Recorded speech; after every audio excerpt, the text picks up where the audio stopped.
प्रथम लागू दो चरण को, धनी ए न छुड़ायो खिन। लाख तली लाल एड़ियां, मेरे जीव के यही जीवन। इन पांव तले पड़ी रहूं, धनी नजर खोलो बातिन। पल न वालों निरखु नेत्रे, मेरे जीव के यही जीवन। मेरे जीव के यही जीवन। प्रणाम जी, प्रणाम सुंदर साथ जी, प्रणाम सुंदर साथ जी। जैसा कि हम श्री श्रृंगार ग्रंथ का 27वां प्रकरण कर रहे हैं और उसकी 25 नंबर चौपाई तक हो चुका है, और आज हम 26 नंबर चौपाई से प्रारंभ करने जा रहे हैं। अलस्तो बेरब कैया हक ने, तब जवाब दिया रूहन। अब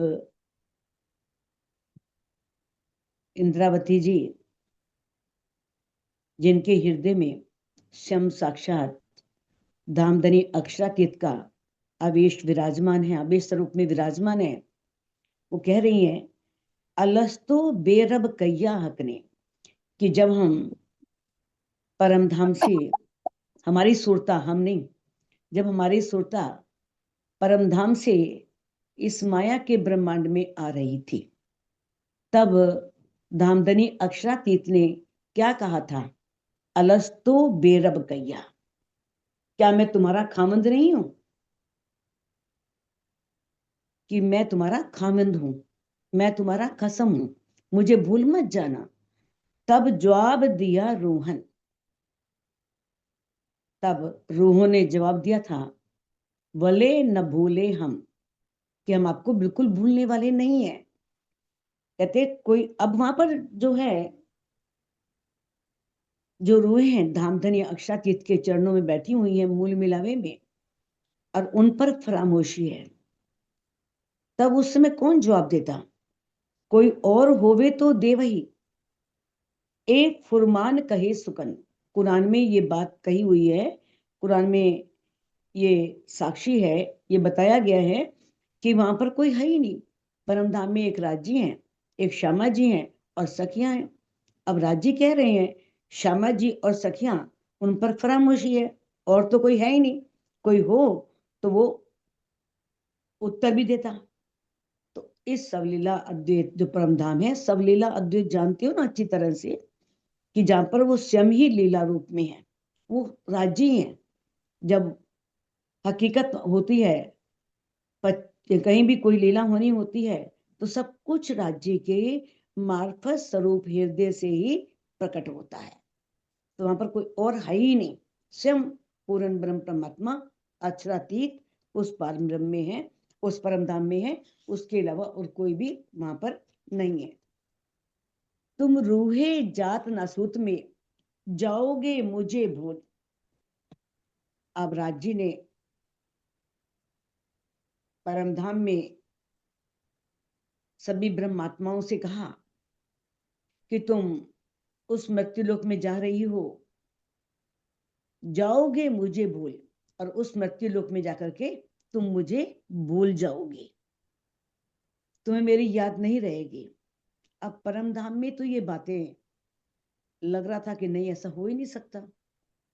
ऐसे कैसे हो सकता है कि हम आपसे इतना प्यार करते हैं, इतना प्रेम करते हैं, और उस मृत्युलोक में जाकर के हम आपको भुला देंगे।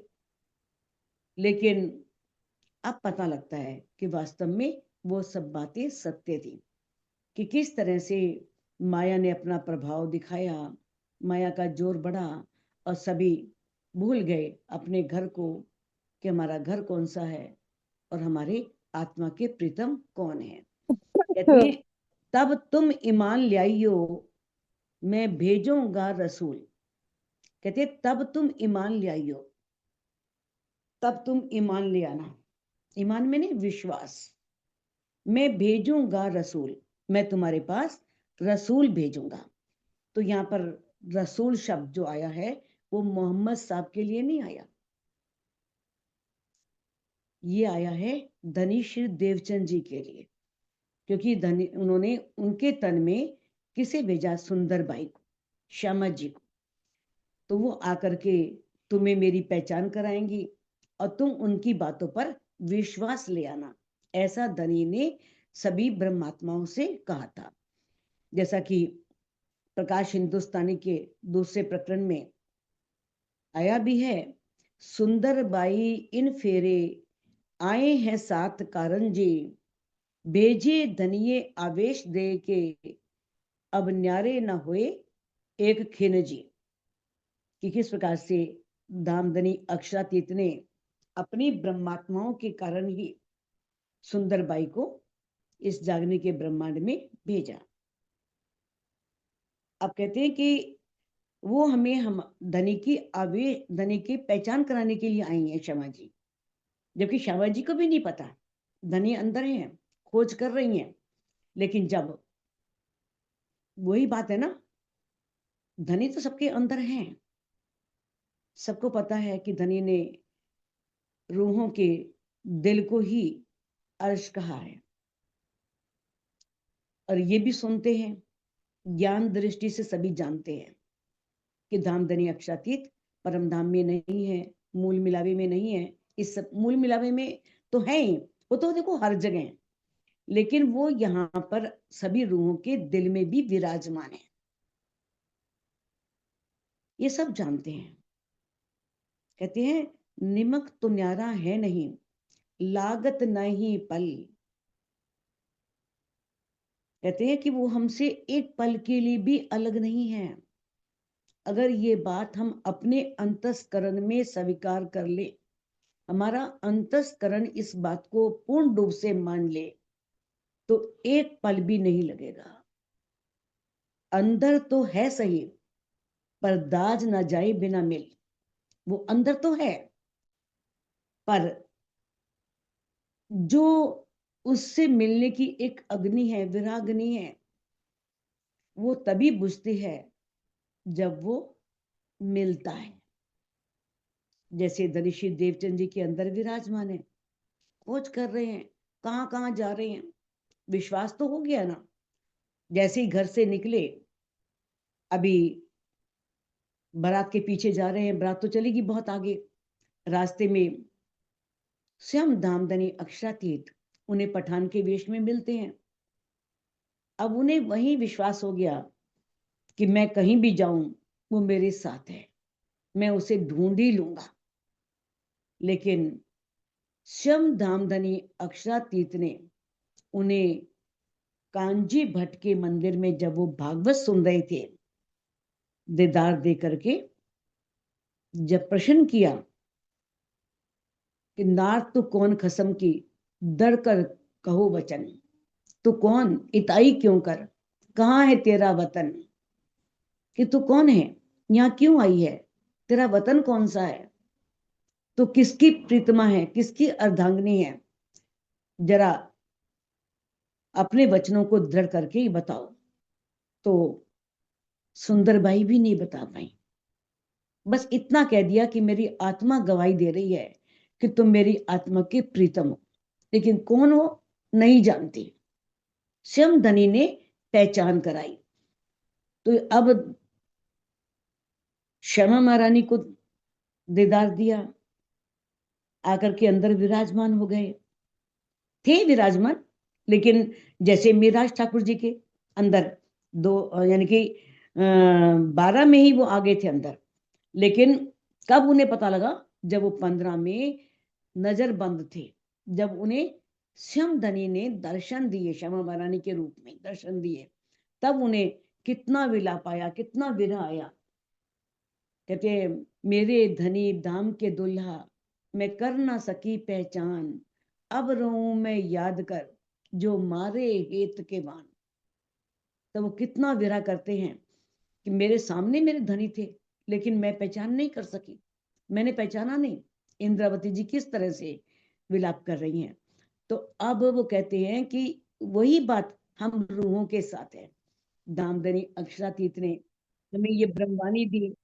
इस ब्रह्मवाणी के माध्यम से हमें पूरी पहचान दी, हमें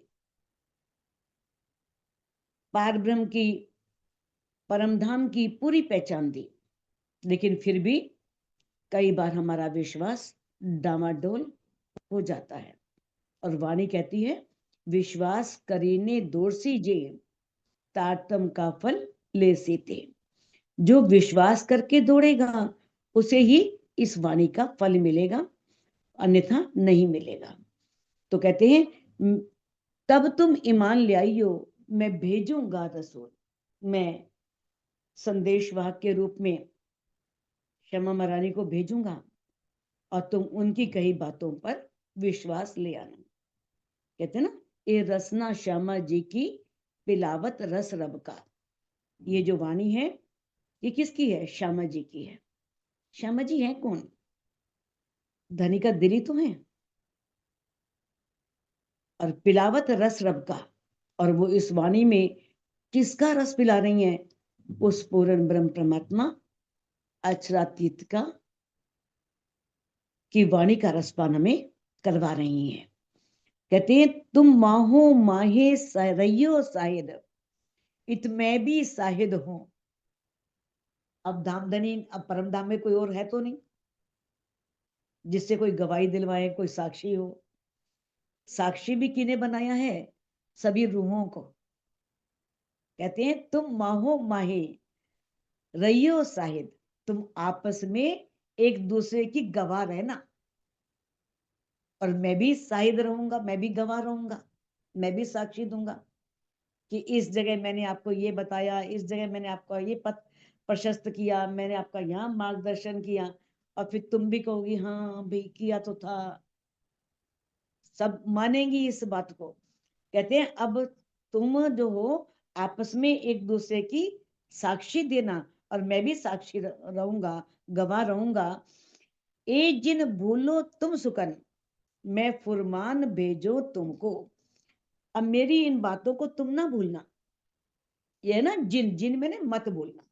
ए जिन बोलो, मत भूलना। जो मैंने ये बातें कही है इसे अपने अंदर ग्रहण कर लो, इसे भूलना मत।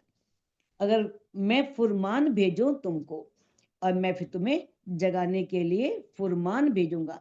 फुरमान कुरान नहीं है, कोई और ग्रंथ नहीं है। देखो, फुरमान सभी ग्रंथों को कहा गया है जो पूर्ण ब्रह्म परमात्मा की साक्षी देते हैं या परम धाम के बारे में जो संदेश देते हैं, तो उन्हें फुरमान ग्रंथ कहा गया है। तो यहाँ पर फुरमान जो है वो ब्रह्म वाणी है, तारतम वाणी है। तो दामदनी कह रहे हैं, मैं तुम्हारे लिए ब्रह्म वाणी भी भेजूंगा, जिसे कहा गया है स्वसम वेद, पंचम वेद, जिसे आत्म वेद भी कहते हैं और जिसे इल्मे लुदन्नी भी कहते हैं। तो इस प्रकार से दनी कह रहे हैं, मैं तुम्हारे लिए ये ज्ञान भेजूंगा और उससे तुम मेरी पहचान कर लेना। और साहिद किए हैं फरिश्ते, सो भी देवेंगे साहिदी। और खेल में कौन आया है? ईश्वरी सृष्टि। ईश्वरी सृष्टि पड़ोसी है, क्योंकि परमधाम के साथ ही योग माया का ब्रह्मांड है। जब कोई बात हो तो पड़ोसी से पूछते हैं ना कि क्या भाई सत्य है ये, ठीक है, ऐसा ऐसा है ना। तो कहते हैं, और साहिद किए हैं फरिश्ते। और धनी ने किसको साहिद किया, किसको गवाह बनाया? ईश्वरी सृष्टि को। सो भी देवेंगे साहिदी, क्योंकि उन्होंने भी खेल मांगा। इस प्रकार से मैं, तुमने खेल मांगा था, इस बात की साक्षी कौन देंगी? ईश्वरी सृष्टि देगी। कहते हैं, और सो रसूल याद देसी तुम्हें, जो मेरे आगू हुई इतकी। जो इस समय खिलवत में, मूल मिलावे में बैठ करके तुम्हारे और मेरे बीच में जो बातें हुई थी, किस प्रकार से इस शब्द किया था, ये कौन बताएगा तुम्हें? श्यामा महारानी। और रसूल याद देसी तुम्हें, रसूल मैंने श्यामा महारानी तुम्हें याद दिलाएंगी। जैसा कि धामधनी अक्षरातीत ने इंद्रावती जी के धाम हृदय में बैठ करके हमें खिलवत ग्रंथ में सब बातें बताई हैं कि किस तरह से हम सब ने ये माया का ब्रह्मांड जिद करके मांगा था, कैसे इश्क रब्द होता था और इश्क रब्द के कारण हमारा यहाँ आना हुआ। कहते ऐसी बढ़ाई ओलियों हक अपने मुख दे, ऐसी बढ़ाई ओलियों। अब धामधनी ने, ओलियो कहते हैं जो सबसे सर्वोत्तम हो, सबसे ऊपर हो, तो सबसे ऊपर तो ब्रह्म सृष्टि है जिसके पास सर्वोच्च ज्ञान है और जो सबसे ऊपर है। तो अब कहते हैं कि ऐसी बढ़ाई ओलियों, ब्रह्म सृष्टियों की धनी ने इतनी महिमा गाई है अपने मुख से कि भाई इनके कारण ही सबको मुक्ति मिलेगी, इनके कारण ही, ब्रह्म सृष्टियों कारण ही ये ब्रह्मवाणी यहाँ पर उतरी, इन ब्रह्म सृष्टियों के कारण ही सब लोग परम धाम को जान सके और पूर्ण ब्रह्म परमात्मा अक्षरातीत को जान सके। कहते हैं कोई या को न जाने मुझ बिना। कहते हैं अब इस बात को मैं कोई भी, अब ये बात धनी ने वाणी में बिल्कुल क्लियर कह दी है, स्पष्ट रूप से कह दी है कि भाई कोई भी इस विषय में मेरे बिना कोई भी इस बात को जानता नहीं है कि मैंने तुम्हें किस तरह से, मैं छिपाए तले कबाए के, मैंने तुम्हें अपने संरक्षण में लिया हुआ है। कबाए बोलते हैं यहाँ पर तो दामन कहा है। जैसे एक पक्षी है, जब उसे लगता है कोई खतरा है तो बच्चों को अपने पंखों में ले लेता है, अपने पंख ऊपर डाल देता है ताकि ये बच्चों को कोई देख ना सके, तो उन्हें छिपा लेता है। अब दामन बोलते हैं धनी ने जो जामा पहना हुआ है, तो जामे के निचले वाले भाग को क्या कहते हैं? दामन। तो कहते हैं, धनी कहते हैं कि मैंने तुम्हें अपने दामन के नीचे, दामन का अर्थ यानी खिलवत में, तुम कहीं और नहीं हो, तुम अपने मूल मिलावे में मेरे चरणों में ही बैठी हो, तो मैं तुम्हें इस तरह से छिपा करके रखा हुआ है और मेरे बिना इस बात को कोई भी नहीं जानता। मांगी हुक्मे रूकी हुजते, दीजे दुनी में लाड लज्जत। अब हुक्म, जिसने यहां पर रू का दावा लिया है, जिसे हुक्म की सुरता कहते हैं, जिसे पर आत्म का प्रतिबिंब स्वरूप भी कहते हैं, जिसे आत्म भी कहते हैं, रू भी कहते हैं। अब कहते हैं मांगी हुक्मे रू की हुजते। अब रू का दावा लेकर के हुक्म ने धनी से क्या मांगा? दीजे दुनी में लाड लज्जत। अगर हम उस संसार में जाएं, उस माया के ब्रह्मांड में जाएं, तो हमें अपनी लाड लज्जत देना, अपने जो तुम हमें लाड करते हो ना, इतना प्यार करते हो, उसकी अनुभूति जरूर देना, उसका अनुभव जरूर कराना। तो इस प्रकार से ये मांग रखा है। तो परम धाम में मिलने वाली जो सुख है, परम धाम में धनी जो हमें आनंद देते हैं, तो एक रूप इस ब्रह्मांड में बैठ करके, चित्तवनी की गहराइयों में जाकर के उसे अनुभव कर सकती है। तो कहते हैं सोहक आप मंगावत, कर हासी जुदाई बीच वायदत। अब वायदत बोलते हैं परम धाम। अब परम धाम में तो ये ब्योरा हो नहीं सकता, इश्क बड़ा किसका है जब तक जुदा ना हो, तो है ना। जैसे सुख का महत्व का पता लगता है जब दुख आता है, वरना सुख लगता ही नहीं कुछ। सुख जब दुख आता है तब लगता है कि हाँ भाई सुख बहुत बड़ी चीज है, तभी सुख का महत्व पता लगता है। तो उसी तरह से परम धाम में एक दिली है, वायदत है। जब तक धनी अपने से जुदा ना करें, अलग ना करें, तो धनी ने क्या किया? रूहों की हंसी करने के लिए ये खेल मंगवाया, अपने आप मंगवाया।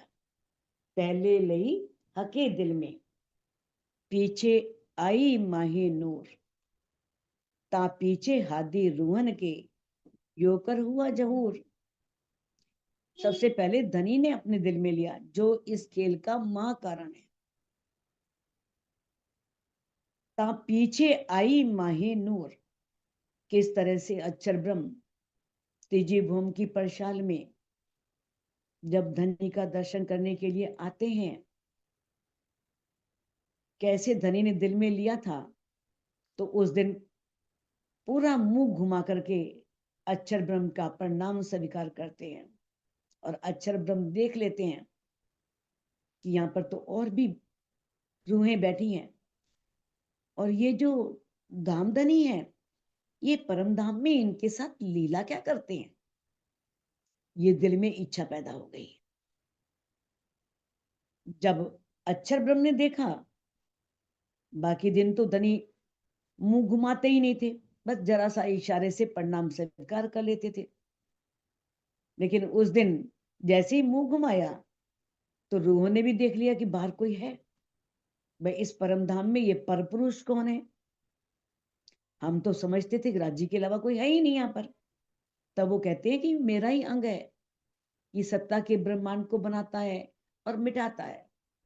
तब उनके दिल में आ गया कि हमने भी वो ब्रह्मांड देखना है, हमें वो ब्रह्मांड दिखाओ, वो ब्रह्मांड कैसा है। तो इस प्रकार से धनी ने हासिल करने के लिए परमधाम के अंदर खेल सब मंगवाया। कबू न जुदागी बीच वायदत, ए इल्मे किए बेशक। अब इस ब्रह्मवाणी के द्वारा इतना तो रूहों को पता लग ही गया है, क्योंकि ये बेशकी ज्ञान है। इसमें कोई शक नहीं है, संदेह नहीं है कि परम धाम में एक दिली है। एक के दिल में आ जाए, सबके दिल में आ जाता है। ये द्वैत का ब्रह्मांड है, जहां हम आए हैं काल माया के ब्रह्मांड। और परम धाम सब लीला अद्वैत है। तो ये इतनी बात तो सारी ब्रह्म सृष्टियां इस इल्म के द्वारा जान चुकी हैं कि कबू न जुदागी, कि परम धाम में कभी जुदाईगी हो ही नहीं सकती। कभी रूहें राज्य से अलग होती ही नहीं, कहीं भी जाएं, चाहे वो वनों में जा रही हैं, कहीं भी जा रही हैं, फूल लेने जा रही हैं, मेवे लेने जा रही हैं, लेकिन राज्य उनके साथ है। तहकीक बैठे तले कदमों, ना जुदे रूहे हादे हक। तहकीक मैंने निश्चित रूप से हम कहाँ बैठे हैं, धनी के चरणों में बैठे हैं। ना जुदे रूहे हादी हक, श्यामा जी, सखियां और राजी, कोई भी एक दूसरे से जुदा नहीं है, सब मूल मिलावे में बैठी हैं। हुआ रब्द वास्ते इश्क, सबो बड़ा कैया अपना। अब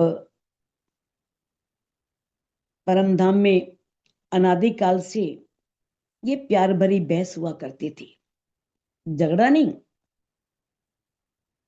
क्योंकि एक दिली है और वहां कोई झूठ भी नहीं कह रहा। सबको लग रहा है कि हमारा इश्क बड़ा है, राज्य का इश्क बड़ा है तो श्यामा जी का भी है और सखियों का भी है। तो कहते हैं सबो बड़ा कहिया अपना। श्यामा जी कहती मेरा इश्क बड़ा है, मैं राज्य से लेती हूँ और तुम सबको देती हूँ। सखियां कहती हैं हमारा इश्क बड़ा है, हम राज्य को रिझाते हैं, आपको भी रिझाते हैं। तो सभी अपना अपना इश्क बड़ा कह रही हैं। हके हासी करी हादी रूहों सो। तब दामदनी अक्षरातीत ने श्यामा महारानी और रूहों के साथ ये हांसी का ब्रह्मांड बनाया। आता है ना, सात संबंधी चेतियो, ये हांसी का है खेल, कि है मेरे संबंधी साथियों जाग जाओ, ये सारा ब्रह्मांड हांसी का है, ये हांसी के वास्ते बना है। बस धनी को, अपने आप को और अपने घर को याद करो, अपने को याद करो। तो कहते हैं कि ये खेल किस लिए हुआ है, हांसी के वास्ते। कहते हैं हकी हांसी करी हादी रूहों सो, कहे देखो खेल फना, कि ये फना का खेल देखो, जो तुम मांग रही हो ना जिद करके। फना मैंने जो नश्वर है, नष्ट हो जाने वाला है, जिसमें दुख ही दुख है, ऐसे खेल को तुम देखो, ऐसा उन्होंने श्यामा महारानी से और सखियों से कहा। खेल का जोश आया सबों, इश्क नरैया खिन। खेल का जोश, इतना जोश आ गया खेल का। देखा है ना, एक बच्चा जब किसी मेले में जाता है अपने माता पिता के साथ और वहां कोई खेल चल रहा होता है, तो इस खेल में इतना मस्त हो जाता है, उसे पता ही लगता कि उसके माता पिता आगे बढ़ गए, आगे निकल गए, इतना उस खेल में खो जाता है। तो सभी के दिल में खेल का जोश आ गया कि देखेंगे वो खेल कैसा है, वो माया का ब्रह्मांड कैसा है। और इतना जोश आया खेल का कि इश्क ना रैया किन, किसी के अंदर भी परम धाम वाला इश्क नहीं रहा। धनी ने कहा है ना वाणी में, तुम कूदत हो अर्श में अपने इश्क के बल। तुम परम धाम में, तुम्हारे पास इश्क है, इस इश्क के बल पर कूद रही हो, तब ये सुध ना रहसी ये अकल। तब जब उस माया के ब्रह्मांड में जाओगी, तब ये कुछ याद नहीं रहेगा, कुछ सुध नहीं रहेगी, और ना रहसी ये अकल। कौन सी अकल? निज बुद्धि, परमधाम वाली राज्य की, वो निजबुद्ध नहीं रहेगी। कहते सब चाहे साहिबी खेल की, हक इश्क ना नजीक तिन। जिसके पास उस परमधाम वाला प्रेम ही नहीं है, सब चाहे साहिबी खेल की, कहते चाहते हैं इस माया के ब्रह्मांड में, इस खेल में हमारी साहिबी हो। हक इश्क ना नजीक तिन। सभी को जब धनी का इश्क ही नहीं है, सब परमधाम भूल गया। इस संसार में वो इतनी तल्लीन हो गई, इस खेल में ऐसे लग गई जैसे ये खेल हमारा, हम मुद्दत से यहीं पर हैं और ये सब हमारा ही है, हमने यहाँ से जाना ही नहीं है। तो इस प्रकार से धनी का इश्क उनके पास नहीं रहा और बस एक बड़प्पन की भावना आ गई, स्वामित्व आ गया, प्रतिष्ठा आ गई। ये है ना, बुजुर्गी मारे रे सात जी बुजुर्गी। ये बुजुर्गी जो है ना, ये सबको, सबका विनाश कर देती है। प्रतिष्ठा की भावना, मान सम्मान की भावना, बड़प्पन की भावना कि हम बड़े, हमसे बड़ा कोई नहीं, हमसे ज्यादा ज्ञान किसी के पास नहीं, सबसे ज्यादा ज्ञान हमारे पास है। ये बुजुर्गी जो है ना, धनी ने कहा है, मार प्रतिष्ठा पे जारो, माए दगा देत बेच ध्यान। इसे पैर की जूती से मार दो, क्योंकि ये बहुत धोखा देती है ध्यान के अंदर, ये ध्यान लगने नहीं देती। प्रतिष्ठा, मान सम्मान, बड़प्पन। तो कहते या था रब्द सबो इश्क का, हक देत फिर याद। अब जब परम धाम में थे, उस समय सभी के मन में ये रब्द था, इश्क हमारा बड़ा है, इश्क हमारा बड़ा है, इश्क हमारा बड़ा है। और राजी बार बार याद दिला रहे हैं, भाई तुम्हारा इश्क बड़ा है, क्यों नहीं जोर लगाती, फिर क्यों नहीं मुझे पाती तुम। और इश्क के बिना परम धाम में एंट्री नहीं है, इश्क के बिना राज्य मिल ही नहीं सकते। तो धनी जो है वो बार बार हमें याद दिला रहे हैं, रूहें क्यों न छोड़े खेल को, दुख लाग गया ऐसा कोई स्वाद। और रूहें जो हैं वो इस कुल को छोड़ ही नहीं रही, कुछ ऐसा दुख लाग गया ऐसा कोई स्वाद, यानी कि इस ब्रह्मांड में दुख ही दुख है।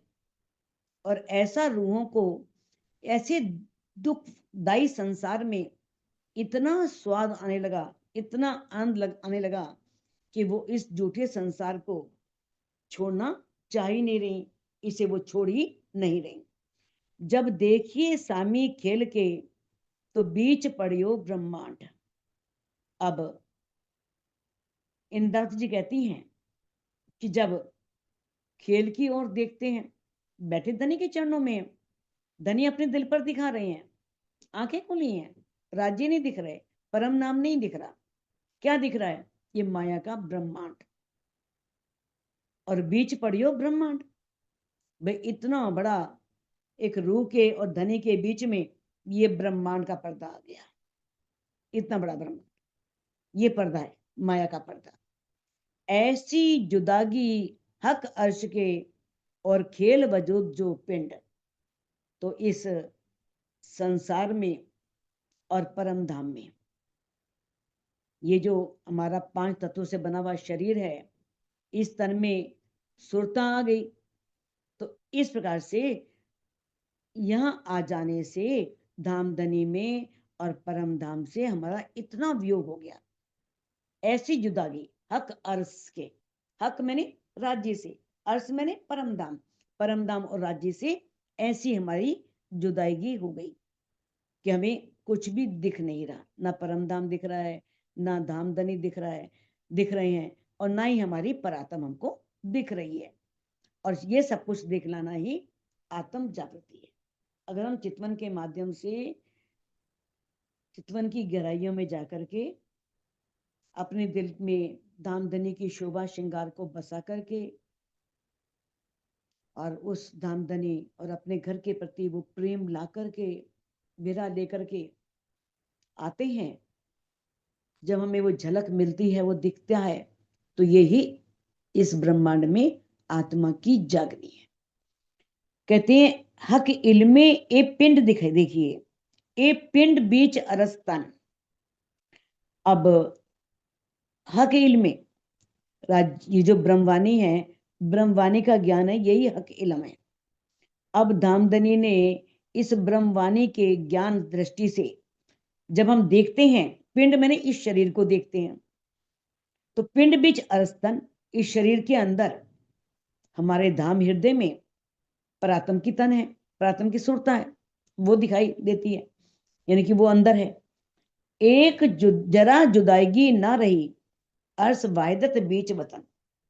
अगर इस वाणी से पूरी पहचान हो जाए, जब ऐसी अवस्था आ जाए, तो हृदय में और परम धाम में और हमारे एक मात्र भी, एक जरा मैंने नाम मात्र के लिए भी जुदागी नहीं है, जरा भी वियोग नहीं है। राजी बिल्कुल अंदर विराजमान है, क्योंकि इस पंच भौतिक शरीर के अंदर जीव है, जिस पर आत्म की सुरता बैठ करके खेल को देख रही है। जब एक रूह चितवनी की गहनतम स्थिति में, गहनतम स्थिति ऐसी स्थिति जिसमें ये भी पता ना लगे कि हमारा शरीर है भी या नहीं, हम कहाँ बैठे हैं नहीं पता, कोई सुध नहीं, ना इस तन की ना इस ब्रह्मांड की, इतनी गहराई में डूब गए। तभी आत्मा जो है अपने धाम हृदय में उस युगल स्वरूप को और अपनी परात्म को देखती है। तो जाहिर नजरों खेल देखिए, कहूं नजीक न अरस हक। यदि हम बाहरी दृष्टि से देखें, आंखें खोल करके, बाह्य दृष्टि से तो संसार नजर आएगा, ये माया का ब्रह्मांड ही नजर आएगा। तो हम जब बाहरी दृष्टि से देखते हैं, तो ना तो परमधाम नजदीक है और ना ही पार ब्रह्म हमारे नजदीक है, बहुत दूर दिखाई देते हैं, लगते हैं कि बहुत दूर है परमधाम। हद पार बेहद, बेहद पार अच्चर, अच्चर पार वतन, भाई बड़ा दूर है।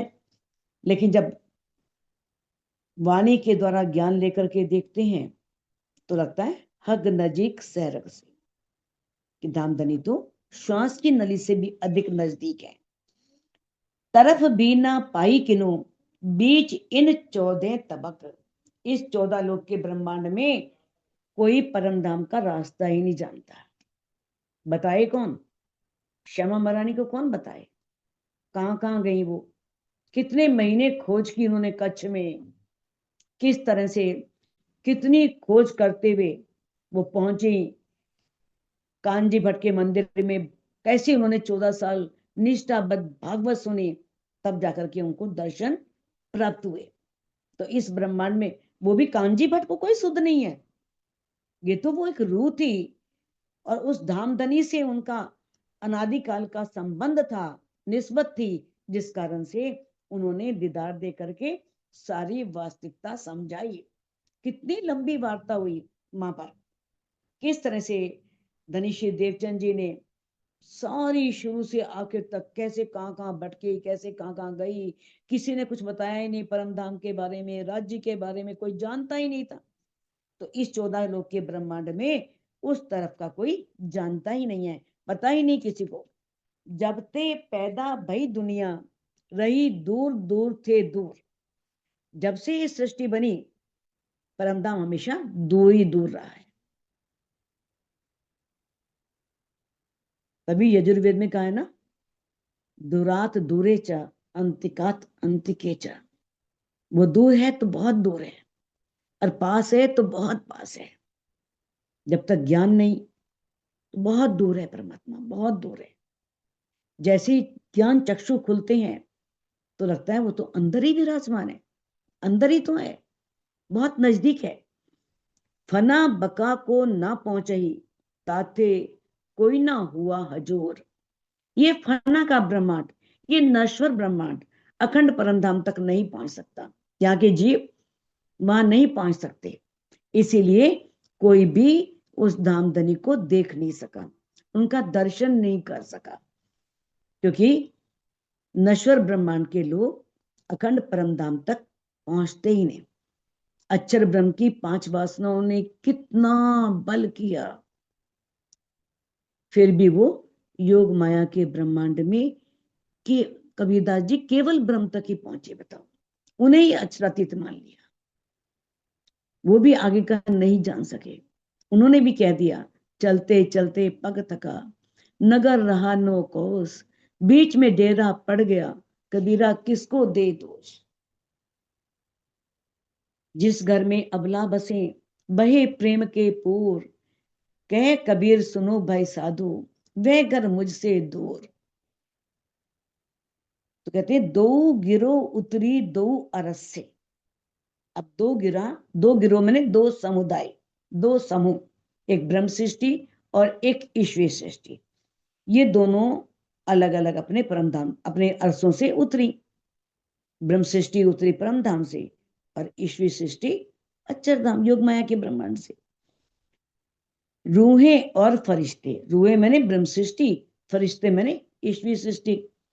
तो ये दोनों माया खेल देखने के लिए परमधाम से यहाँ पर आई। हके इलम भेजा इनों पर। अब इनके लिए दामदनी ने ये इलम भेजा, ये ब्रह्मवाणी भेजी। आता है ना श्री बीतक साहिब में, जब कहते ना, पिछला साथ आवेगा क्यों कर, प्रकाश वचन हृदय में धर। पिछले 7 कारण वाणी कही, ये वाणी जो है किस लिए कही, कि जो साथ में थे जाग गए, उन्हें पहचान हो गई धामधनी की, परमधाम की। लेकिन जो जिनकी जागृति नहीं हुई वो कैसे आएगा, तो वो ये इस वाणी के ज्ञान का प्रकाश लेकर के परमधाम की पहचान करेगा, उस पार ब्रह्म की पहचान करेगा। कहते हैं, हके इलम भेजा इनों पर, 16 दो अरसों पहुंचे ए। अब उस ज्ञान को लेकर के, अपने अंदर उस ज्ञान का प्रकाश करके ये दोनों सृष्टियां अपने अपने अरसों में पहुंचती हैं।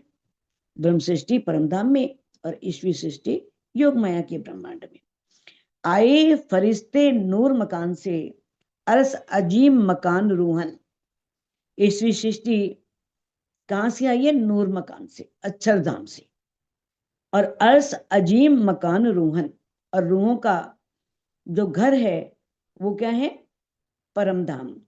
कलाम अल्लाह हक इलम, ए आए ऊपर रू मोमिन।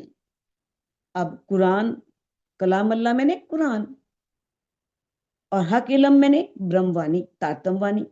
ये दोनों किस लिए आए हैं, ब्रह्म सृष्टियों के लिए। दामदनी ने ब्रह्म सृष्टियों के लिए दोनों कुरान और तारतमवाणी भेजी। दो गिरोह जो उतरी, दो अरसों से आई सोए। ये दोनों जो गिरोह थी, ब्रह्म सृष्टि ईश्वरी सृष्टि, ये दो अरसों से, परमधाम से और अक्षरधाम से, दोनों सृष्टियां इस माया में खेल देखने के लिए आई। सो आप अपने अर्श में बिना लुदन्नी न पहुंचे कोई। जब तक उन्हें ये लुदन्नी में नहीं, ये ब्रह्मवाणी का ज्ञान नहीं प्राप्त होता, ब्रह्मवाणी के ज्ञान से उन्हें अपने घर की, अपनी आत्मा के प्रीतम की पहचान नहीं होती, तो वो अपने अर्श में नहीं पहुंच सकती। वो अपने अर्श में कब पहुंचेंगी? जब इस ब्रह्मवाणी के, देखो धनी ने ऐसा कहा है, लेकिन आपने प्रकाश हिंदुस्तानी में एक प्रकरण वो आता है ना, आइयां कातन वालियां मोह माए रब्द कर, और उस प्रकरण में एक चौपाई आती है कि कोई सकी तो आंख मलती हुई उठेगी, यानी कि उसकी जागनी होगी ही नहीं, यानी कि वो बहुत शर्मसार होगी, अभी तो यानी कि नींद से ही उठेगी। तो इस प्रकार से बताया है कि जिनके मूल तन मूल मिलावे में यानी कि वहां पर विराजमान है, वो तो किसी भी स्थिति में अवश्य ही परमधाम जाएगी ही जाएगी। उसे तो धनी लेकर के जाएंगे ही जाएंगे। धनी में इतनी हिम्मत ही नहीं है कि अपनी एक ब्रह्म सृष्टि को यहाँ पर छोड़ सके, छोड़ते ही नहीं है कभी भी। तो जागनी लीला के समय जागृत अवस्था में यह बताया है कि हमें परमधाम में चितवनी के द्वारा पहुंचने से, या मतलब यहाँ पर है ना कि दो अपने अपने अर्श में पहुंचती हैं ये इलम लेकर के, तो इसका भाव जो है इस जागनी के ब्रह्मांड में इस ब्रह्मवाणी का ज्ञान लेकर के चितवनी के द्वारा परमधाम और अक्षरधाम को देखना। तारतम ज्ञान के द्वारा दामदनी की पहचान किए बिना कोई भी परमधाम को नहीं देख सकता, परब्रह्म को का दीदार नहीं कर सकता। आप अपने अर्श में जाए ना सके बिना कसम। आप अपने अर्श में, यानी कि जो भी ब्रह्म सृष्टि या ईश्वर सृष्टि कोई भी जो इस माया के ब्रह्मांड में आई हुई है, बिना इलम के, यानी कि ब्रह्मवाणी का अखंड ज्ञान जो है, जो धनी ने हमारे लिए उतारा है रूहों के लिए, उसके बिना कोई भी सृष्टि जो है, चाहे ब्रह्म सृष्टि है चाहे ईश्वर सृष्टि है, वो अपने परमधाम या अक्षरधाम में नहीं जा सकती, ना ही उनका दीदार कर सकती है। तो फुरमान इलम भेजिया रूहें दरगाही जान कसम। तो धनी ने ये जान करके कि ये रूहें जो हैं ये अपनी ही दरगाही परमधाम की हैं, कसम मैंने प्रीतम ने ये जान करके कि अपनी ब्रह्मांगनाएं हैं, ब्रह्म सृष्टियां हैं, ये बात जान करके ये वाणी और कुरान का ज्ञान उतारा।